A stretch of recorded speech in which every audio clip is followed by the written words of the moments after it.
Hey guys, welcome back once again to our YouTube channel, Ships and Ports, where we tell you regarding the shipping information in day-to-day maritime business. So today's news is regarding one of the bulk carrier named Atlantic Tulum contacted berth pier at Puerto Caldera. So Puerto Caldera is at Costa Rica in the Pacific coast. In the afternoon, May 19,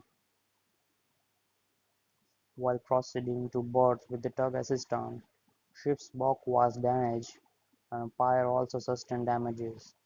Bulk carrier was berthed after accident. She arrived from USA. So if you like this video information, please subscribe, share and comment.